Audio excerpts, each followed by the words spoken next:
How you doing? I hope you are reliving the dream, actually. That's great. Oh, no, I literally am. I was disappointed for about 4 minutes, and then I realized that I don't have to see Leo's Canyon dump truck ass for 2 years, and I was like, no, I'm all right. All right, that's great. We'll leave that part out just to start. Okay. So, do you mind if I record this? Oh, no, go for it. All right, cool. And if we do say something that you're like, oh, wait a minute, we can take that out. So don't feel like you have to be on the record all the time with that. I'm going to try to... See, there's rules anymore. I'm not a rep.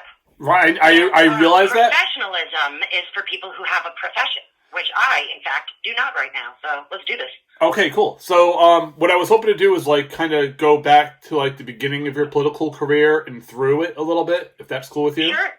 All right. Absolutely. Yeah, that sounds... So, because I don't know that anybody's done like... This won't be a super comprehensive interview like Rolling Stone, but it'll be a little bit more comprehensive than, and maybe we'll get it in order and we'll see what it looks like. What do you think? Sounds good. All right, cool. So, well, let's start at the end. So you just lost your election. Yep. And you mentioned that you were feeling bad for about whatever, for like 4 minutes, and then you felt pretty good, like you're free for a while, right? It is a very difficult job. It is very thankless, and when you are in Siberia, it's all uphill. And while I know that there is a lot of work left to be done, and I know that we're really, really close. I mean, we're 9 votes away for rules reform, right? Yeah. I am okay with letting these new voices lead for a little while. You can't pour from a cup that's empty. And while I am very impressed that I have colleagues who have done this for 15 and 20 years and, you know, still have the motivation to go in every day, it was taking a real toll on my soul. Mm-hmm. So when you have a regular job and you screw up, you know, worst case scenario, your boss yells at you.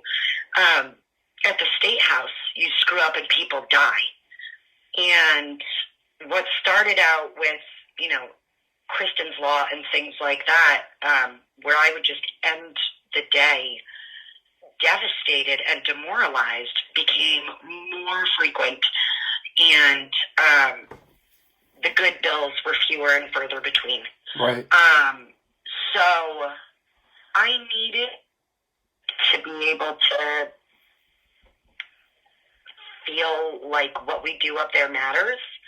But I never would have stopped running. So I am grateful that that Nathan, you know, ran and won. And as I said, and it wasn't, you know, a political person thing. I really am super happy for all of my neighbors who have been waiting for a representative like Nathan. Like, right. I wasn't just saying that because it's the polite thing to do. I mean that. I grew up with the Bias, and seeing how excited the immigrant community was to finally get an opportunity to vote for somebody who understood their experience and lived their experience was, you know, really, really powerful.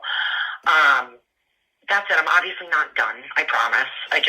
Right. My eye bags have eye bags, and I need a nap. Okay. Now, you said that you're not done, and you said, earlier you said for a while, right? I'm out for a while. What are do you have future plans? I mean, is anything concrete?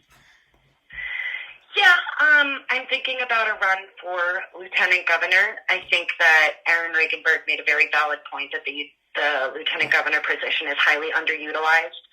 It has a really big budget that could make a really big impact on our state, and instead we use it as more of a figurehead position to attend events and show up at fundraisers and things like that. Wow. And I think that, you know, I say all the time, before we ask our constituents to tighten their belts, we should be, you know, tightening ours. And I think that the LG position could go a long way to reallocating and reusing some of that really, you know, intense budget for things that are actually important. Wow, that's amazing. So are you? I don't know how to phrase this, but So you don't think Aaron is going to run for that again? I don't know. I haven't heard that he was planning on it. I know that he's in law school and he's got a lot of stuff going on. I just kind of figured that he was focusing on his home life. You know, if he reached out to me, you know, we could obviously have a conversation about that. But I have not yet heard of anybody who is considering running for Lieutenant Governor Dan McKee's seat. So I'm trying to put my hat in first. Nice. All right, cool. No, that's awesome. So let me, let's rewind a little bit to sort of what I consider, and maybe I'm wrong here, like the beginning of your political career, right? Mm-hmm. Which is, you're working as a server at a restaurant, you're a single mom, and you become interested in raising the minimum wage, which hasn't been raised for servers in this state for, 28 years or something.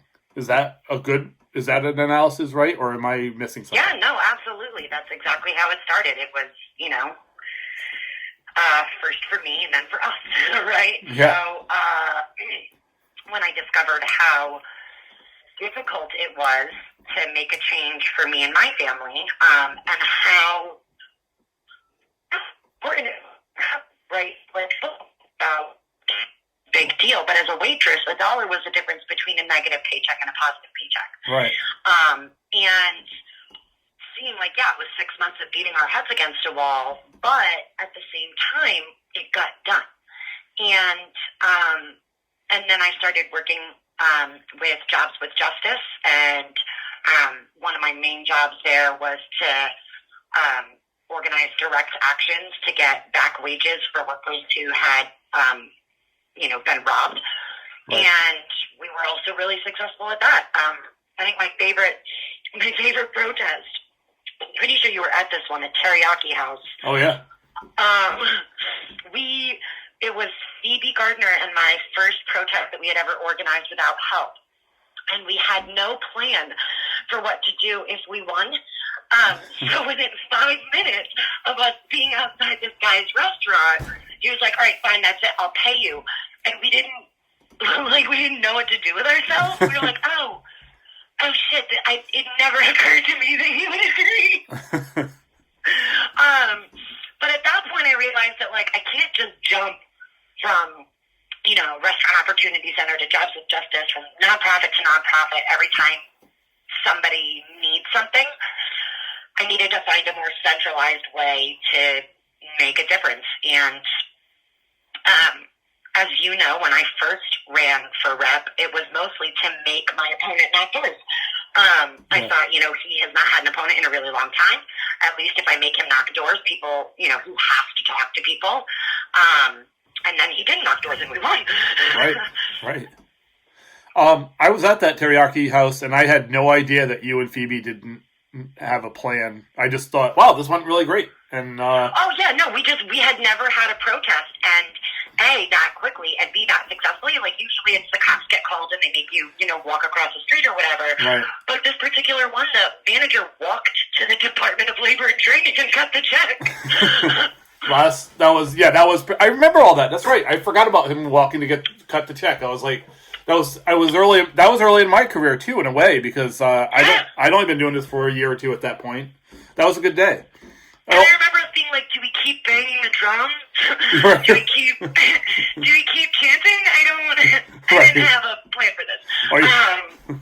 You have the drummers do a march so they can march over to the department. And Exactly.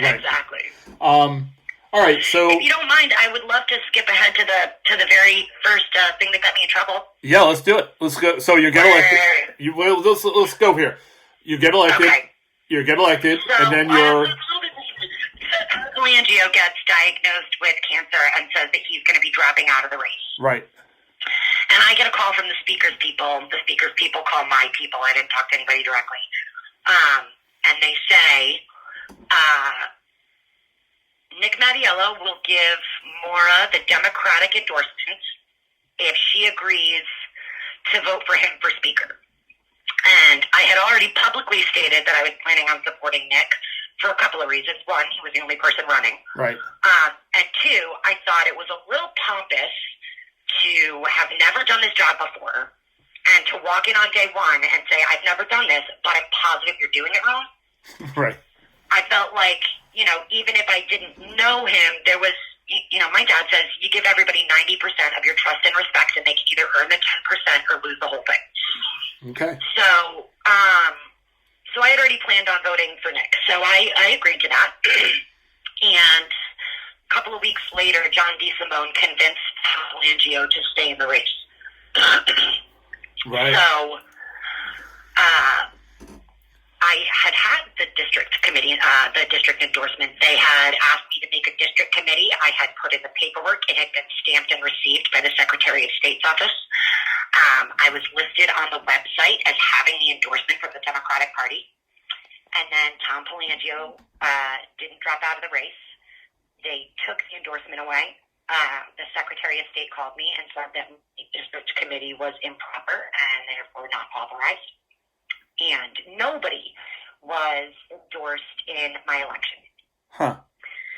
So fast forward, I win. I have my first lunch meeting with the speaker, and he says, you're welcome. And I said, for what? And he said, well, we didn't endorse anybody in your race. I said, right, but that wasn't the agreement, was it? The agreement was that you would endorse me, and in exchange I would vote for you. And he said, well, Tom jumped back in and we couldn't endorse the non-incumbent. Blah, blah, blah. I said, that's all well and good, but I'm just letting you know that I'm not going to say you're welcome. You didn't do anything for me. And he said, well, are you still going to vote for me for speaker? And I said, my word is my bond, and how would I look if the first time I gave my word I went back on it? I said, so yes, I do intend on voting for you for speaker. I said, but this is your mulligan. I expect that from now on, when we make compromises, that we're both going to hold up our ends, and not just me. The speaker then said, well, what if I give you $500 for your campaign? And I said, what for? I already won. And that was putting my one foot on the banana peel, and I wasn't even aware that was already, I was already in trouble. I was not supposed to call him on his bad behavior, and I was not supposed to turn down what was effectively a bribe. Right. Shortly thereafter, we had our first set of votes on the floor. I had a few of my constituents on the floor because there was a bill that was being passed that I wanted them to be there for. And in addition to that bill, we had the rules reform votes. So the whip comes up to me and he says, Walsh, do you know what you're doing on these votes? And I said, yes, I am going to read the bills, and then I'm going to listen to the argument, and then I'm going to vote based on that. And he nodded his head, and I could tell by the look on his face that my answer was wrong. Right. And he never said anything. He just walked away from my desk. I did my thing. I made my votes. I immediately got a text message from one of my colleagues that said, you're going to have to go apologize to the speaker. And I said, for what? And he said, you're not allowed to vote no unless you ask permission first. And this was when I realized that all of the rules in this building are unspoken. All of the rules in this building are inferred. And you could very well be following Robert's rules and the actual rules and guidelines of the State House. But that doesn't mean anything if you're not following the social rules of the State House. And I kind of decided at that point, if I'm going to keep getting in trouble by accident, I may as well deserve it. Right. And that was the point at which I decided that, no, I wasn't going to ask permission to vote no on bills. I wasn't going to go upstairs and kiss the ring and beg for things to be passed on my behalf. I wasn't going to push the green button just because, one guy in Cranston told me to. I was going to read every bill. I was going to ask the questions, and I was going to vote based on whether or not it was going to help my community. And up until that point, that had not been the system. You go along to get along. You vote these horrible bills that make it hard for you to sleep at night. You choke it down and you push the green so that next week you can get, dollar for minimum wage right. raise or, a sick day for a nurse. And, I can't say whether or not, one way is better than the other. I can say that any bill that I cared about, I never put my name on because I knew that the bill itself was irrelevant. My personality was what the bill's trajectory was going to be based on.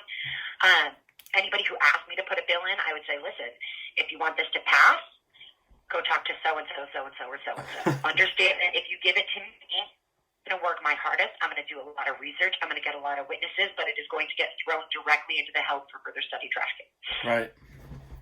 And I was okay with that because the agreement that I had made with my constituents when I first got elected was not that I was going to raise minimum wage or pass new laws. It was that I was going to find out what they were doing with our tax dollars, and I was going to find out why things were so poorly handled up there. And as far as I'm concerned, I made good on both of those. Right. On the minimum wage, you did actually get a first dollar raise for servers in the state, right? I mean, that was before I got elected. Technically, it was. I believe it was signed in 2016. Okay. But that was the first taste of we can actually get things done if we try. Right. So, did you, in that first 2-year term, do you think you got any legislation that you wanted to get passed? Oh, absolutely. I fought really, really hard for the free fare bus passes for elderly and disabled constituents. There were 5 or 6 versions of that bill floating around. The biggest issue was the funding for it. It had been funded by the gas tax for a very long time. Yeah. And because the gas tax fluctuates, it makes it very hard to predict how much money is going to go into that pool. So a lot of different bills had different budgetary areas for that money to come out of as opposed to the gas tax. The one that they ended up going with was Rep. Bill O'Brien's, but there was an entire night of testimony on the free fare bus passes that really made a huge impact on leadership and making them understand that this was a necessity. Cool. No, that was an important bill, and I was really happy to see that come back, and very important, I'm sure, to your constituents as well as the people I live around. Right, we both live in Providence, and the bus is important. Yeah, absolutely. And people didn't, and a lot of it is just a misunderstanding of what poverty looks like, right? So. Right. One of the things that I had to explain to the speaker after the first night of testimony, so when you're in trouble, what tends to happen is your bill gets put last on the committee docket so that you have to sit there through, hours and hours and hours of testimony. And it's just another way to, hurt your feelings and waste your time and remind you that you're not on the appropriate team.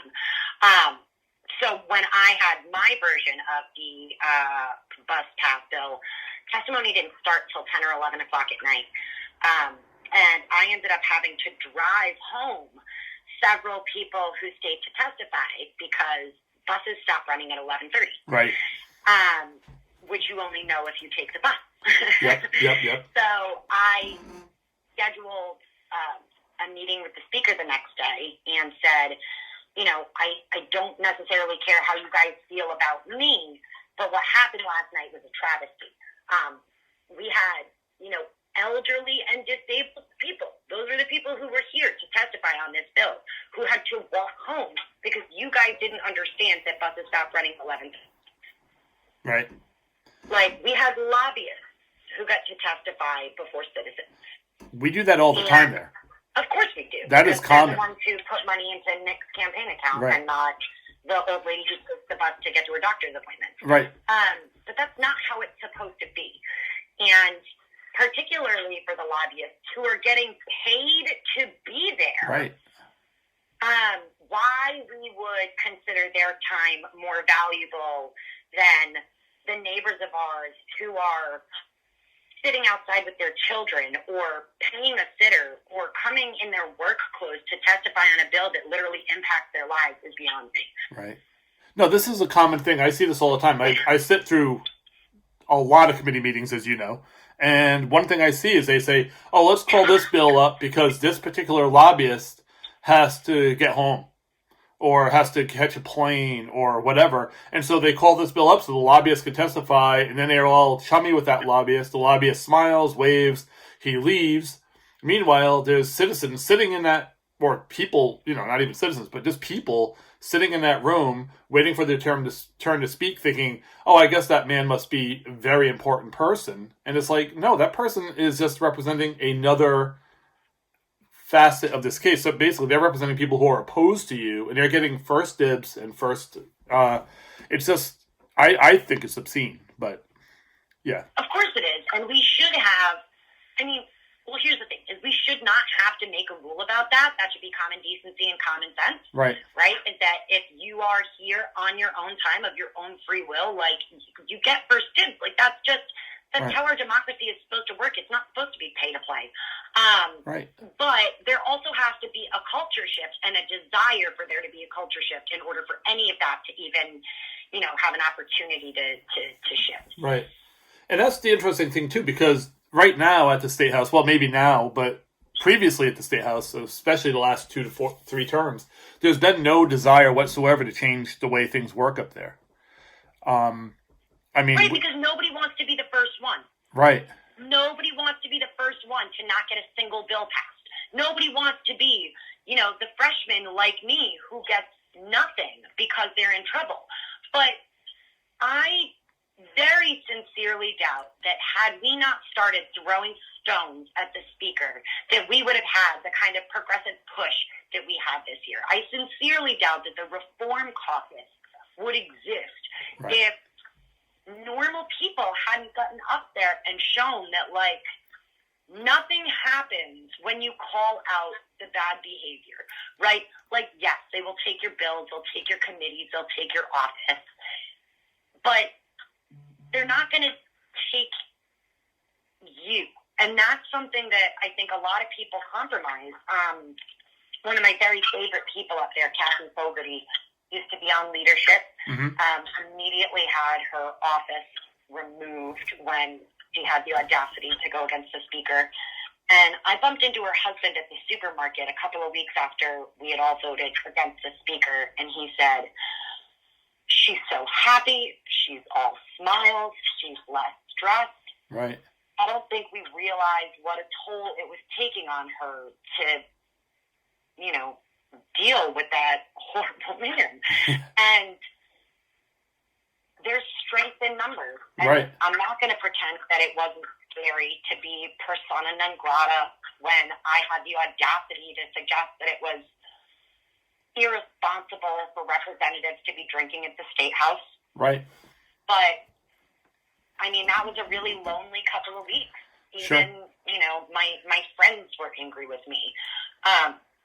But I think that, for me at least, that was a real catalyst to realizing that, what's the worst that could happen, Well, they're not going to, they're not going to hit me. They're not going to hurt me. Right. The worst that's going to happen is I'm going to be a very lonely right voice.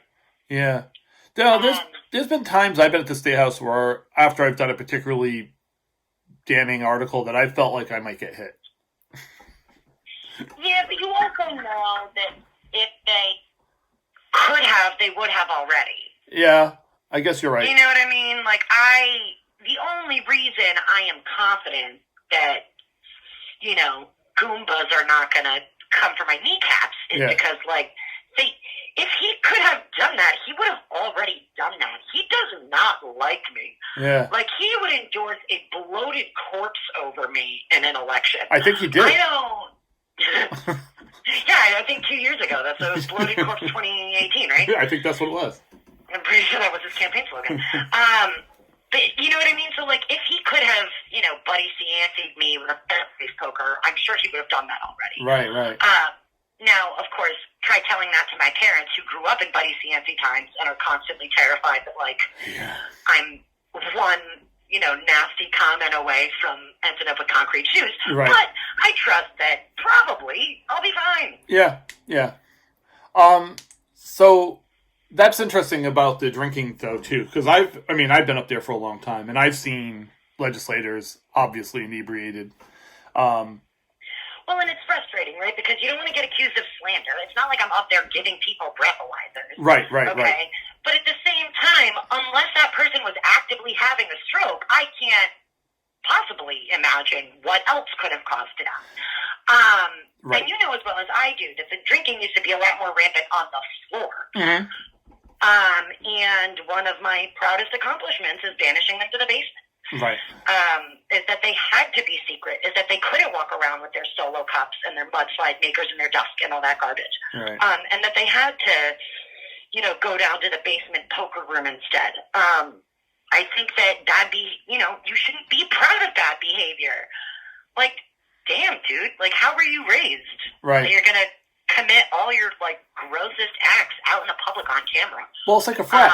It's like a fraternity up there, right? It's like a frat house or something, like Animal House. Oh, did you see the week before we left for coronavirus? Because that crushed me.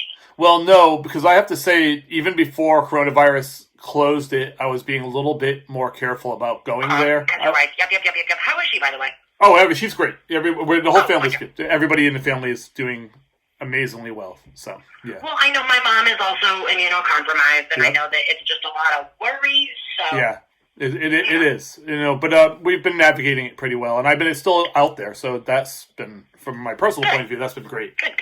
Yeah, but but the week before coronavirus, the vibe at the State House was like frat party gone awry.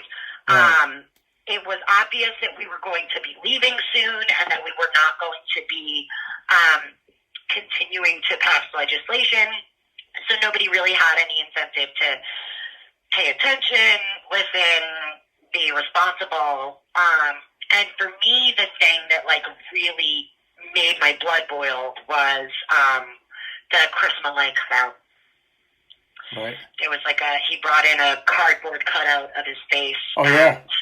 All the young male reps were bopping it around, and Chris Millay agrees, and Chris Millay likes this bill, and it was so hurtful. While there was like a literal fucking crisis going on in our country, to see the people who were supposed to be in charge just yucking it up and having a great time, and looking forward to vacation. Yeah. It's not like we were getting sent home because of a pandemic. It was vacation time. Yeah. And then the fact that he had the audacity on his mailers to put, the mature and stable voice for our community. Like, eat my shorts, friend. He's I've seen him there. We're talking about Millay. I've seen him there wearing a green and yellow pinstripe suit that made him look like the Joker. I mean, not the Joker, the Riddler. He looked like the Riddler to me at one point. I was like, this guy is... What is his deal? Why is he such a... Millay, why is he such a clown? I don't understand. Yeah, and like, I do not have any issue with people having fun at work, right? Like, when the Reform Caucus finally came up to be, I enjoyed going to the State House. Right. We were all in it together. We all had nothing left to lose. I was watching people stand up for things that they stand up for years, and like, it was, I don't begrudge people for like enjoying their work, but there's a difference between enjoying your work and being a class clown. Right. And then the other thing is that when I hear Millay speak, he oftentimes was not right on the issues. He would like say things, and I'd be like, well, that's just not the case, and yet... Hey, well, at least he talked. Right. Mario Mendez never picked up that microphone except to record a vote that he forgot to record. Yeah. Never stood up for a bill, never stood up for anything. Never... I hate to say it, but at least, Ramon Perez has a big mouth, and, he might only be out for himself, but along the way, he helps his community slightly. I don't see what Mario Mendez did in 2 years there. Nothing. Yeah. He was a very big disappointment to me. Yeah, well, we knew he had decided that he was going to be a one-term rep when he promised not to vote for the speaker and then did. Yeah. Buddy, you signed a paper. We have proof. What are you doing? I don't know what I mean. Well, it was too bad because I think his community, District 13, has been like poorly served for going on a decade 4, now. 6, 8. Yeah, about a decade. Yeah, and like and Ramon Perez is just coming back, so make it even 10, 12 years that they're going to have kind of less than stellar representation. How's that for political speak? Yeah, less than stellar. That's such a diplomatic way to say Yeah, it. no kidding, right? All right, let's. Kristen's Law. You mentioned it, and it's on my list, and so I think we should get into it a little bit. It's like a speaker's darling bill. It's the law is to make sure that people who basically share drugs and someone dies, the person who survives goes to jail for life.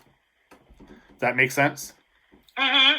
And it was terrible. It was a step back. Every authority on drug use and epidemiology in the state was opposed to it, except for Dr. Nicole Alexander Scott. The governor was for it. The speaker was for it. The Senate president said, sure. You were against it. And can you talk about that a little bit? Sure. I guess it's the same concept of like me saying I can't afford to get my car inspected and you saying no problem and slashing all 4 of my tires. Right. Right. The big issue that I have, okay, upwards of 70% of intravenous drug users started with a perfectly legal pain prescription. Mm-hmm. So even if you arrest every single heroin dealer today, you will still have doctors' offices, hospitals, and physical therapy places generating new addicts every minute, every hour. Drug addiction is not a character flaw. It is not a moral shortcoming. It is something that I've been, privy to, unfortunately, for most of my adult life because of my brother, Mm-hmm. but also because of the community that I grew up in. Addiction has always been a very big issue in my community. And when low-income issues, quote-unquote, migrate to affluent, read white, communities, the solutions are drastic, reactionary, and often wrong. And I think that, that's exactly what happened with Kristen's Law, was that a systemic problem that has existed for a very, very long time that has notoriously been swept under the rug and put behind bars, was now rearing its ugly face with lawyers' children and accountants' kids and, Cranston West High School students. Right. And then it became a problem that needed solving.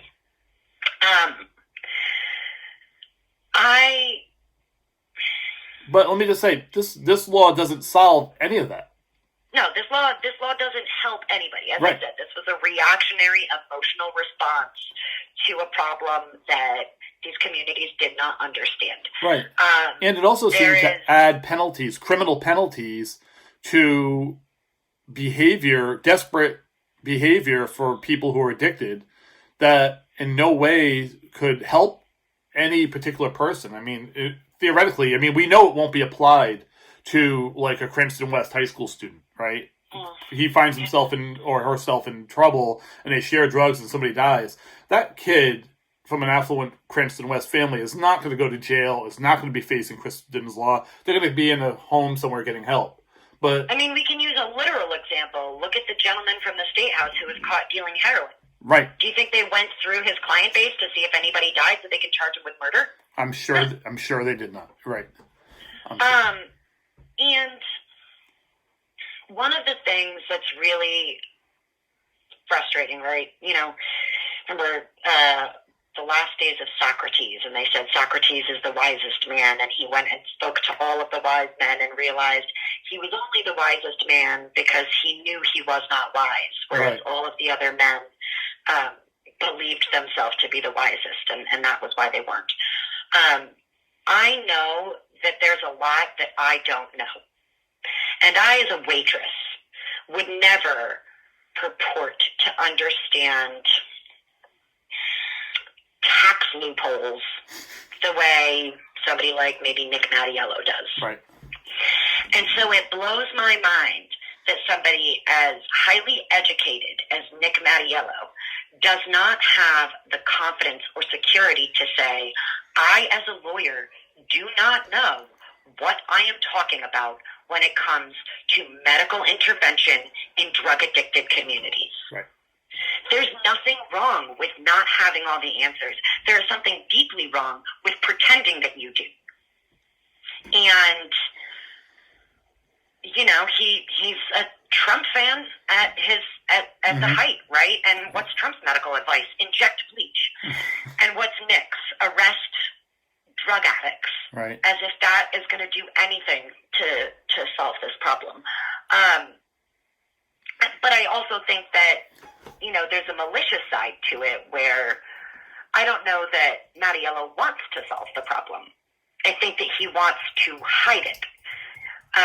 Let's not forget that the ACI is in his district. I know. And that, you know, it's nice to keep that count high so he has less doors to knock. Right. Oh, interesting. You know, so he's in many ways, he's a direct benefit. He directly benefits from the, you know, incarceration of people in my community. Yep. Right. And then you wonder why he makes laws that specifically incarcerate people in my community. It seems pretty obvious. Yeah, sure. You know, you had mentioned that he's highly educated as a lawyer, but I have a friend who's a lawyer, and my friend is very, very bright. And he thought to himself when he was younger, going to school, he said, being a lawyer sounds too hard. It sounds like a lot of work. But then he had a cousin who became a lawyer, and he said to me, my cousin's an idiot. My cousin became a lawyer, and that convinced me that I could become a lawyer. I said that educated. I did not say that he was smart.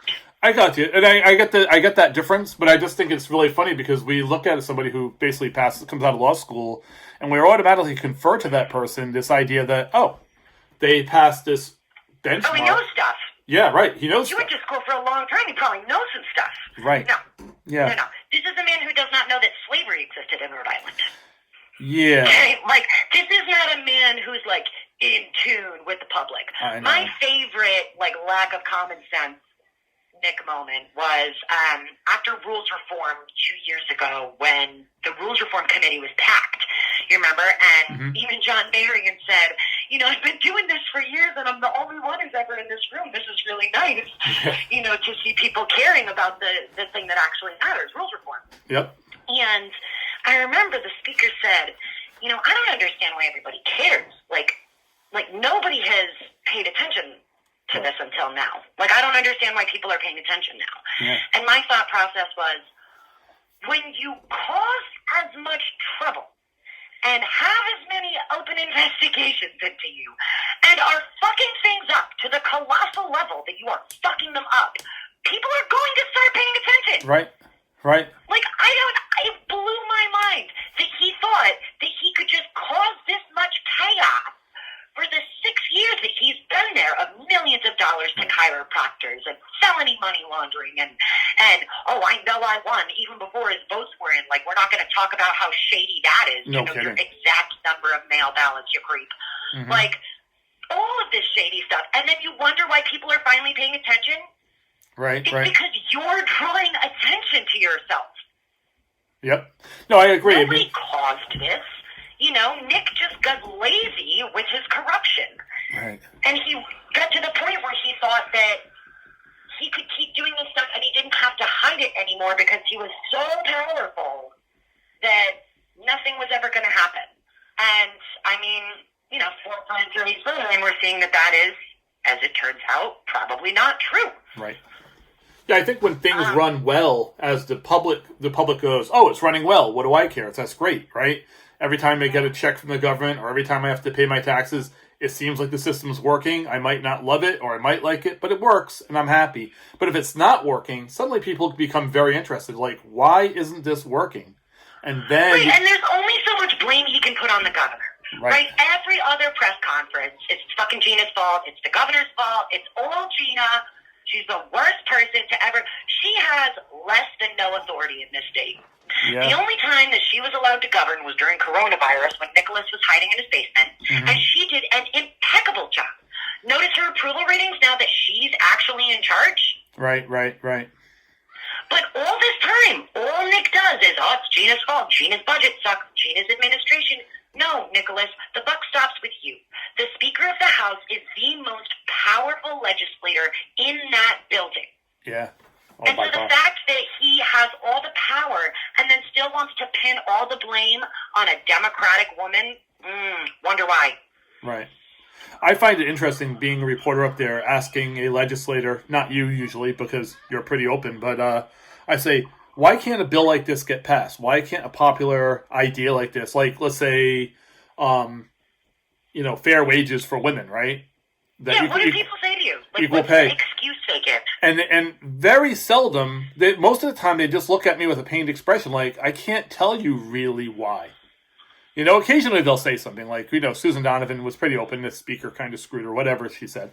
But other people will say, well, I can't really tell you why. You know why, right? But I can't say it out loud, so you're putting me on the spot by even asking that question. You're making it impossible for me to answer you, Steve, because I can't say the truth. Because the truth... why can't we? I don't know. Well, because they're afraid, Why right? can't we say the truth? I don't know. Again, as I said this past year, when everybody said, you're going to keep doing this, and I said, what are they going to do, shred my bills twice? Right. What are you going to do, take my bill out of the trash can and then put it back in? I'm willing to look like, the ineffective legislator that all of my opponents have pitched me to be, because I know at the end of the day that I had a huge hand in the Reform Caucus, and that I had a huge hand in the political co-op, and that I had a huge hand in showing regular people that you could go up there and you could be true to yourself and you could vote your conscience, and at the end of the day, you weren't going to die.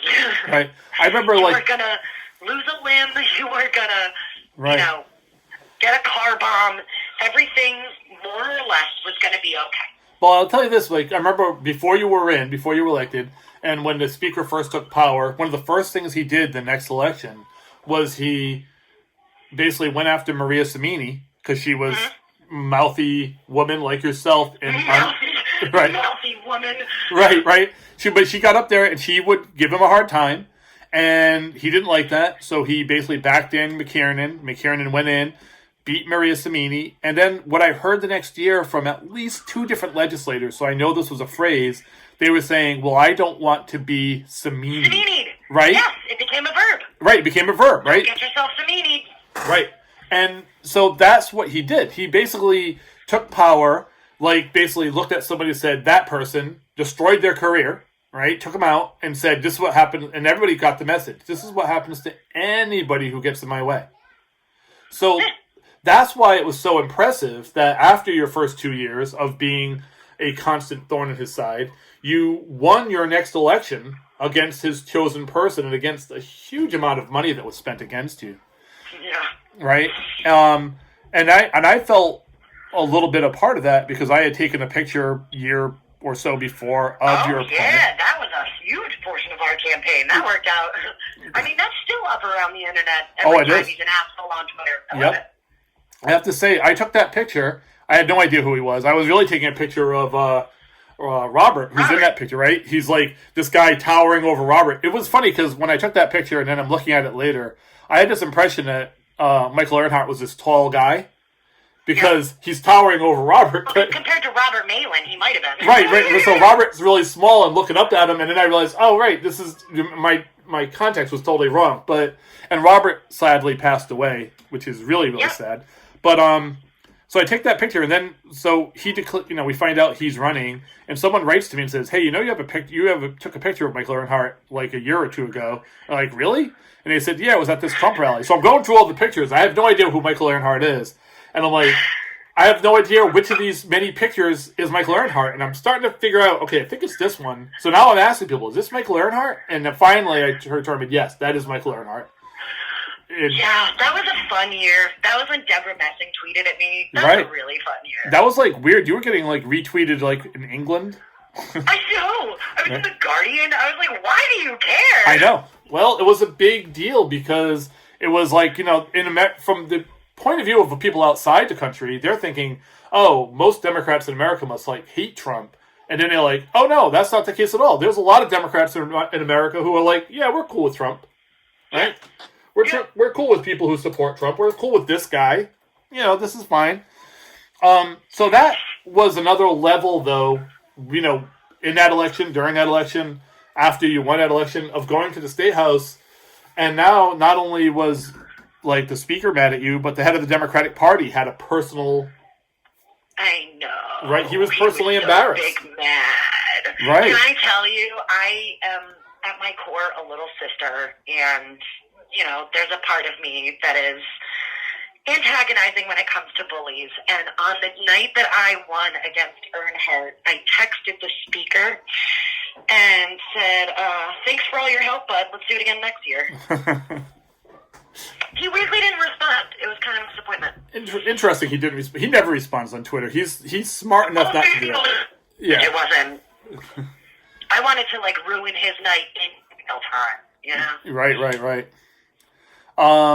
Okay, so now I don't know where we are in the world in timeline. I had these in order at one point, but let's. So now your second term, pretty much like the first term, except now you've got a whole bunch of potential allies who came in, right? 6 or 7 people who come in and they're like, "Hey, we're with you. We're gonna vote against the speaker." People who maybe weren't your allies before, like Ray Hall, are suddenly, on your side.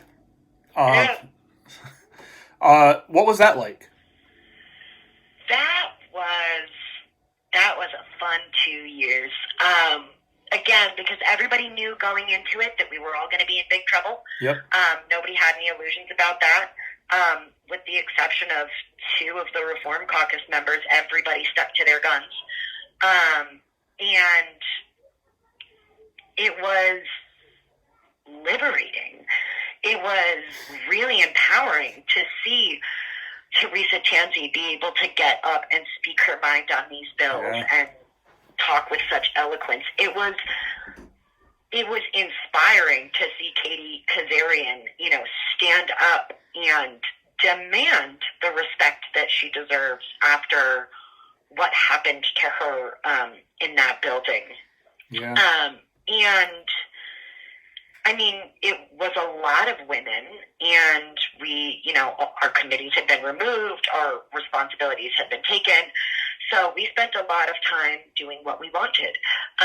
June Speakman attended almost every single environment committee because that was her passion. Yeah. Lyanna spent a lot of time in HEW and Judiciary. We were able to keep track of bills in other committees and talk to each other about what bills we needed to stay together on to kill or we needed to stay together on to pass. It brought with it a level of, camaraderie and loyalty and again, power, because it wasn't just that, there were 19 of us Democrats who were saying, this system sucks and I'm not playing like this anymore. Right. It was that constituents were behind us. I saw very few voters who were against the Reform Caucus. Right. I really loved what you wrote on Facebook about your fellow woman legislators. Yes. I thought it was really sweet. Made my life amazing. And there are people that are missing from that list because they did not. Right. Listen, I'm going to go ahead and say it because, this is deeply offensive and she's got a race coming up. Justine Caldwell in the Reform Caucus is everything that's wrong with Democrats. She took all the help that she could get in her election. She took help from the Women's Caucus. She took help from the Democratic Party. She took help from everybody. And then after being a rep for 35 seconds, went into meetings and saying, do you know who I am? Huh. You're the person that was elected by the people to serve the people. She sold the Reform Caucus downriver for a piece of paper at CVS written in English only that says opioids are addictive. Right. And like, it sets us back so far. It sets us back so far when people make compromises not for the movement, but for their own personal gain. And I find that the worst Democrats are the ones that are cajoling the rest of us for not doing enough. The political operatives who have only ever worked for rich, white men who then look down their noses at women Democrats and women of color and tell them that they're not doing enough. Right. The people who sold their Democratic brethren down the river the minute things got a little bit uncomfortable and spent, every moment on, like, bestowing the virtues of the kind and magnanimous. They're the ones who are going to look at us and say, oh, progressives better get along, as if it's progressives that have made all of these problems, as if it's progressives that have been running the state for the last 15, 20 years. No, it has been conservative Democrats. Right. It has been people who are Democrats in name only, who do not. It used to be that you would meet a Democrat and maybe there were one or two things about the National Party platform that they didn't agree with. At the State House, what does disagree with the National Democratic Party on? He's anti-choice. Yeah. He's pro-gun. Yep. He's anti-poor people. Yeah. He's anti-woman. Yeah. Anti-LGBT. In what way is he a Democrat? I don't know. Words mean things. You don't get to just say, I'm a zebra. Right. And so it really bothers me when people who ought to know better say, the Democrats are in danger of becoming the progressives are in danger of becoming the do-nothing Republicans. Well, no, only if we sell our souls to the devil and compromise the way that you guys have. Right. Okay, cool. All right, so let's see where we are. So your second term was much nicer, but then the second term ends with COVID, right? Or it hasn't even ended yet. I mean, theoretically, you're still a legislator and still may or may not be. I still can go back until the budget? Right, I guess. Are we really going to do the budget this year? In November or else? I mean... No, there are no rules. Right. Nick makes the rules up as he goes along. So if Nick decides that he does not want to vote on a budget, he will find some weird arcane rule, have his legal team twist it to mean what he wants it to, and then use that as the precedent for not doing a job. Right. So let me, because I've been thinking about the budget a lot. I've written a bit about it. There's going to be a press conference today from Reclaim Rhode Island about the budget. They're pushing the budget back now past the November election. They're saying we're going to deal with it after the November election when it becomes clearer what kind of federal aid package might come.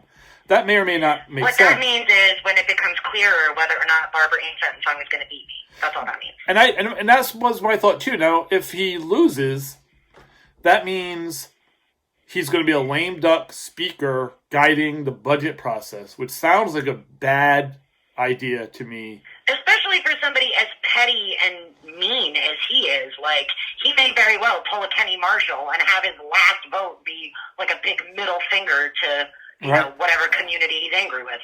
Right. And that's one thing. And then the second thing is, if he wins, there's still no absolute guarantee that he will retain the speakership. Right? There could be big changes in January, and so I wrote a thing saying that we should push the budget off until January. Let's wait until let the new General Assembly take it up, because what does it matter at this point? At this point, we're so late. Who cares? I think there's pros and cons in the direction. I think that if left to their own devices, Dominic and Nick will come up with a very austere budget that is going to do some real damage to the poorest among us. I think that has been evidenced by even just the things they've said. I mean, you saw Dominic say that we don't have enough money to give everybody a break on the car tax. So we're only going to give it to people whose cars are worth more than $3,000. Right. So we're only going to charge taxes to the people who fucking cannot afford it at all. Right. Well, they're just. I mean, it's just cruelty, right? I mean, there's a point where cutting the budget and giving tax breaks to the rich isn't a process anymore. It's not a idea. It's just cruelty. We're just like, yeah, because we can do that. Because we can. Right, right. because we can. Because nobody in my community has a car that's less than $3,000. Right. Ew, Yeah. that's poor people stuff. And if they do, F them. Then who cares? Right. And if they do, who cares? Yeah. Exactly. I will say, and I am among the minority of people here, I believe, at least now. Yeah. I am glad that the Speaker and the Senate President sent us home for a couple of reasons. Number one, and I'm not saying this to be ageist in any way, but the average age of my colleagues is on the older side, and they are in a demographic that is very, vulnerable to infection. And whether or not I agree with all of my colleagues, I don't want them to die. Yeah. Right? Yeah.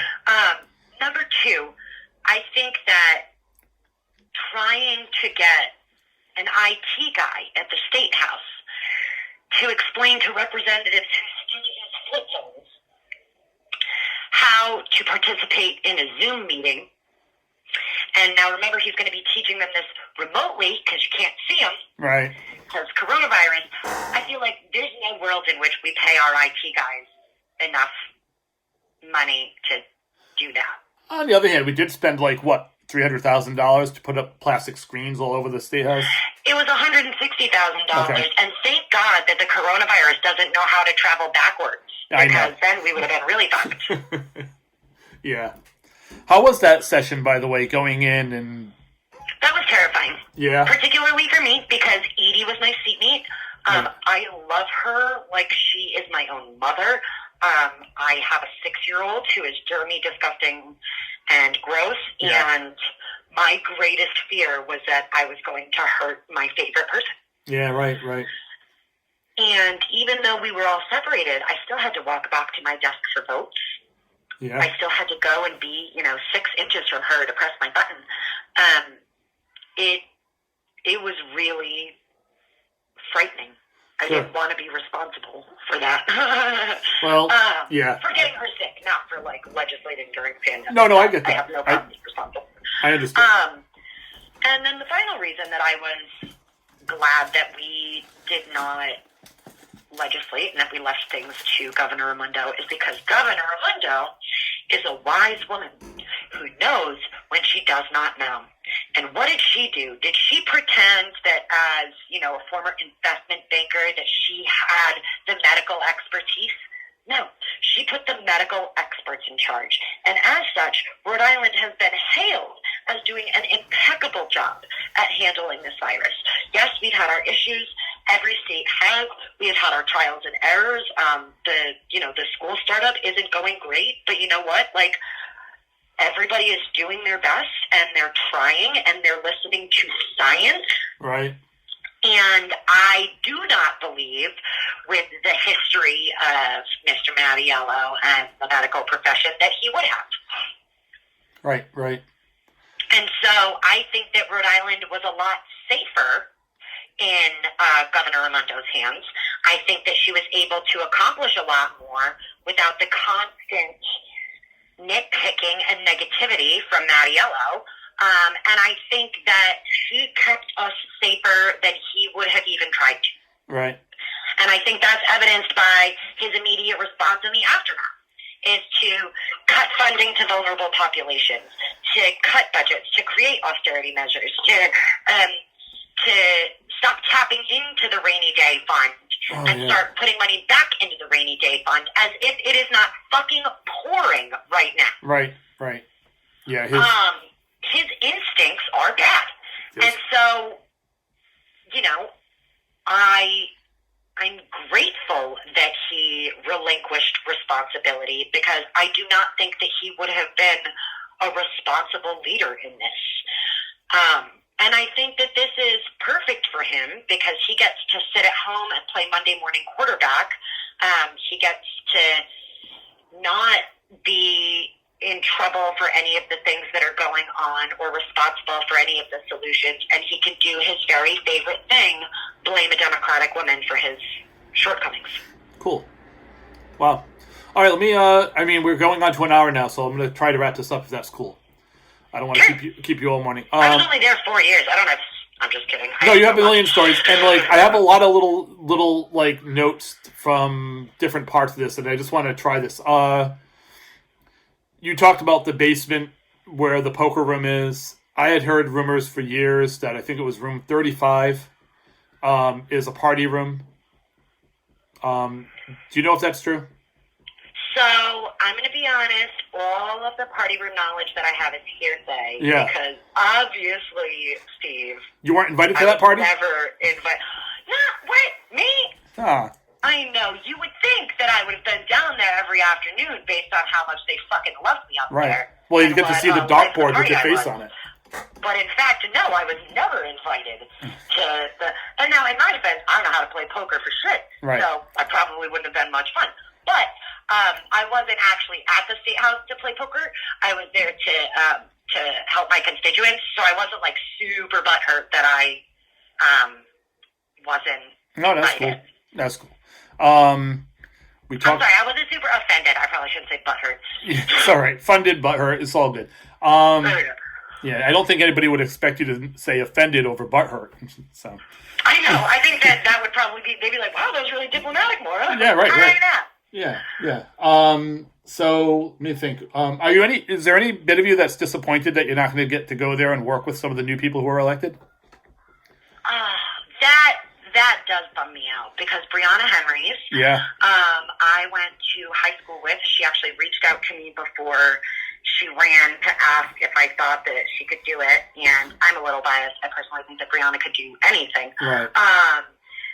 So I'm a little bit. Yeah. Going to get to serve with her. Let's see, who else? Jonathan Acosta. Oh, yeah. And I realize that he's on the Senate side, but I say to him every time we're in a room together, whenever you're done talking, you have me so fired up. I'm ready to, like, light the fires of revolution and burn capitalism to the ground. No like, kidding, that right? man is so inspiring and, like, makes me feel like I'm already president. Like, forget that I could be. Megan Coleman, I've known her for years. She's an impeccable human, and I'm so excited to see what she's going to be like as a legislator. David Morales, who was like... I'm surprised he has knuckles left based on how many doors that kid knocked. Jose Batista from Providence External Review Authority, who has always had the back of the community. Like, I'm not going to pretend that I'm more than a little bummed out that there's like this whole group of progressive badasses that I'm not going to get to serve with for 2 years. Right. But it'll only be 2 years. I'll be back in that building. All right. 2022, I promise. Nicely done. All right. And also, if you had a preference for the next governor, based on all the rumors you're hearing, who do you think you'd like to see? Give me the rumors. Well, I'm hearing Gorbea, Magaziner, Alorza, McKee. There might be another one in there I'm missing, but that's 4 off the top of my head. Okay, so I mean, those are rumors, and there could be others that haven't even announced yet, right? I'm a little biased. I personally think that Secretary Gorbea can do no wrong. Yep. I think that she is like such a badass mother. Shut your mouth. She would be so good. Like, just the woman's organizational skills alone. Like, the amount of waste and cost reduction that she has brought to the Secretary of State's office, the matter of streamlining the logs, the voter IDs, the cleaning of the rolls. Like, she has done so much in such a small box, right? Like, Secretary of State, there's only so many things that you have authority to change, and she has made so many things so streamlined that I can only imagine what she would do statewide. Yeah, that's interesting. Like, I think that her administrations would probably be like the leanest, most on budget. Like, that's what I see from her. Is that, like, she's very good at cutting away the crap and and leaving the necessities behind. So I think that she would, and not to say that everybody other than Dan McKee wouldn't make a great governor other than Dan McKee. Okay. But like Mayor Lorza, is a really, really wonderful man. He and I are friends, and I think he, is also an impeccable leader. So Magaziner has also been like a very kind and supportive individual. So it's nothing against either of them. Sure. It's more just that I think that Nellie is excellent at everything she puts her mind to, and I feel like she would be a really incredible step from Governor Raimondo. Nice. And I'm also really psyched for Governor Raimondo that she gets to end her term on, her successes and not other people's failures. Because as I've said, people spend a lot of time blaming our governor who has no authority in our state. And when she finally got the authority and ability to do the things that she needed to do, her approval rating is like 60% or something, the highest it's ever been. Right. So I think that really shows that if we had given her the opportunity, by changing the rules and taking some power away from the speaker's seat, that we could have had, a much cooler state much sooner. But it's not too late. We can get rid of Nick Mattiello pronto tanto and start today. Do you think Raimondo's going to finish her career her governorship in 2 years? Or do you think a successful Biden administration would ask her to come to Washington? Oh, that's really cute. I don't think that any president is ever going to intentionally pick a Rhode Islander to do anything. I know we're one of 50 states, and I know that everybody wants to believe that we, are in the same level of competition as everybody else, but we're not. Okay. And I very sincerely doubt that,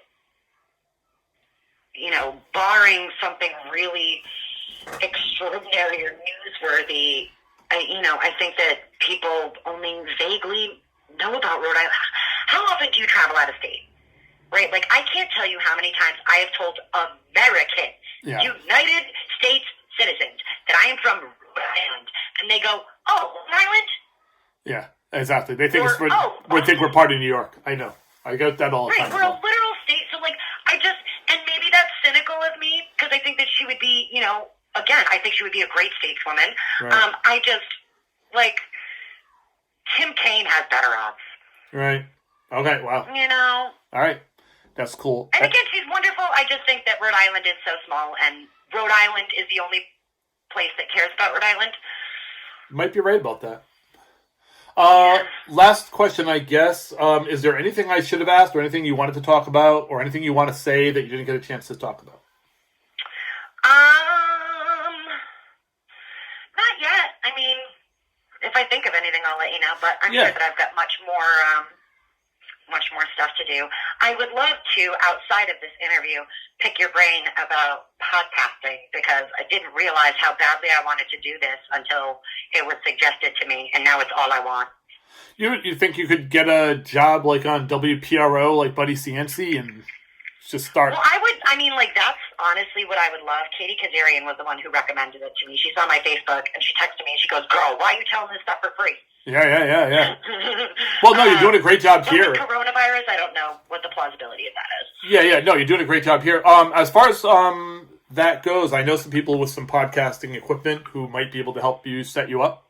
And then I don't know how you want to do it. Have you talked to Bill Bartholomew at all? A little bit. I actually call with him on Friday, so I was going to follow up with him. Because he's a podcast guru. His podcast was voted the best Rhode Island podcast, right? So wow. Yeah, he knows what he's doing on that level. And then if you need equipment, I know people who have equipment who would be happy to set you up with that. And so getting a podcast, if you wanted to do an interviewee style podcast, I'm sure I know the people who can help you do that. So awesome. I'm going to start working on pitches and stuff this week. I wanted a little time to nurse my wounds, but it has officially been a week, and now I'm back in the game. Good, excellent, fantastic. This was amazing. Thank you so much for your time.